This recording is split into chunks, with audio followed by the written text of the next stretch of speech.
जोहीअ जे ॻोठ मुबारक गोपांग में ही मॉडल प्राइमरी स्कूल है जिते 250 खां 300 ॿार जेके आहिनि उहे तालीम पाइनि था।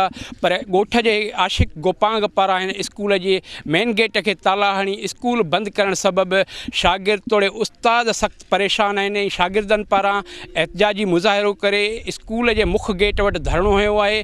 असीं उस्तादनि तोड़े शागिर्दनि सां ॻाल्हाईंदासीं त हुननि जो उन बाबति छा चवणु आहे। असां जीअं छंछर ते वेठा हुआसीं, छंछर ते बचे ताला हणी वियो हलियो। उन खां पोइ असां पंहिंजे डिस्ट्रिक्ट ऑफिसर के डिस्ट्रिक्ट कोऑर्डिनेटर के इतला कयोसीं। उन खां पोइ डिस्ट्रिक्ट असांजो ऑफिसर साईं अरशद साहब आयो, साईं इरफान हो, असांजी CM आहे, चीफ मॉनिटर आहे, उहा आई। उन खां पोइ रसूल सियाला उहो आयो, उन्हनि सां गॾु SHO जोई उहो बि आयो। ताला असांखे भञिनो, असां इन थी वेठासीं ॿारनि सां वेठे। जीअं हिकु थियो ॿारनि खे असां कुझु खे मोकिलियोसीं, कुझु अञा वेठा हुआसीं मस्तु ॿारनि सां वठी अची वरी अचे वेही रहियो। बाबा निकिरो दिलदार आशिक अली वल्द ख़ान मोहम्मद दिलदार अचे वेही रहियो। बाबा छो तव्हां छो खोलिया आहिनि? असां न खोलिया आहिनि बाबा, इंतिज़ामिया खोलिया आहिनि, असां ॿार त पढ़ाईंदासीं। हे ॿार आहिनि, तव्हां ॾिसो था हींअर ताईं वीचारा वेठा आहिनि, अञा ताईं वेठा आहिनि। यको जीअं बीठा आहिनि तीअं बीठा आहिनि। वरी असांखे ॿाहिरि कढी ताला हणी वरी जो हेॾां मोबाइल असां फ़ोन कई SHO साहिबु जोई खे।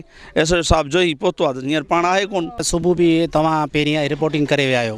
तव्हांजी रिपोर्टिंग खां बाद में मां निहायती थोराए थो तव्हांजे चैनल जो मथां खां लेवल ते सेक्रेटरी लेवल ते भगदड़ मची वई ऐं असां सां राब्तो थियो। असांजो DO साहिबु आयो, डिस्ट्रिक्ट जी CMO साहिबु आई ऐं रसूल सियाल जेको आहे सो कंप्लेंट सेल जेको SHO DSP आहे उहो आयो।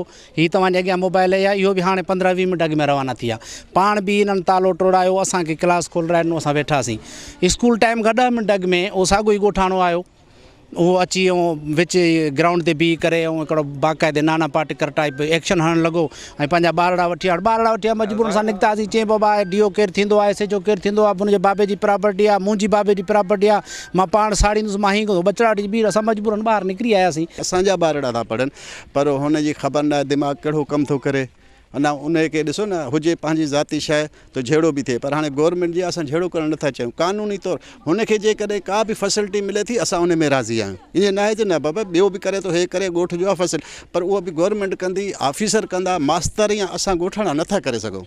असांजो इहो आहे त बाबा तव्हां स्कूल खोलियो, स्कूल खे ताला न हणो, तव्हां मथे दरख़्वास्त ॾियो, असां तव्हां सां गॾु हूंदासीं। जज वटि हलो, DC वटि हलो, कंहिं वटि बि हलो त बाबा जेकॾहिं हिन जो राइट हक़ आहे त हिनखे ॾेई छॾियो, त अहिड़ा प्रॉब्लम न थिए। असांजो इहो ई मक़सदु आहे। अगरि जेकर तकलीफ़ ॾींदा, ज़ाहिर आहे ही स्कूल आहे गवर्नमेंट जो, ही गवर्नमेंट सां जहिड़ो ही कंदा ज़ाहिर आहे असां हिन ते एक्शन खणंदासीं।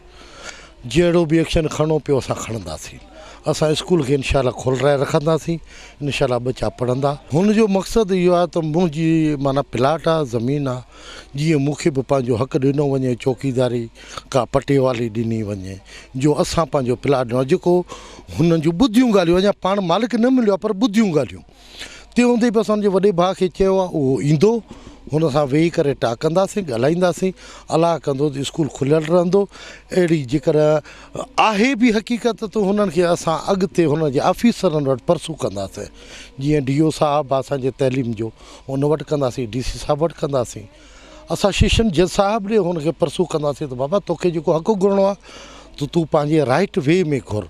बाक़ी स्कूल खे बंदि करणु, स्कूल सां नाजाइज़ी करणु या उस्तादनि सां बदतमीज़ी करणु, इहो असां न ॾींदासीं। हिते चए थो त नल छा आहे, असांखे नौकिरी खपे। हीअ चए थो त असांखे नौकिरी खपे, जा त असां स्कूल बंदि कंदासीं।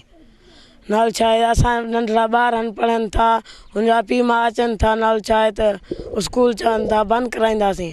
साईं असांजो ये स्कूल आहे ॻोठ मुबारक फ़कीर गोपांग में, ये स्कूल आशिक अली गोपांग बंदि करे वियो आहे। असांजी तालीम जो हाणे छा थींदो, बराए महिरबानी असांजो स्कूल खुलाए जीअं असां पंहिंजी तालीम हासिलु करे सघूं। जोहीअ जे ॻोठ मुबारक गोपांग जे मॉडल प्राइमरी स्कूल जे शागिर्दनि तोड़े उस्तादनि जूं तव्हां ॻाल्हियूं ॿुधियूं। कैमरामैन दीदार शेख सां गॾु फताह शेख, टाइम न्यूज़ दादू।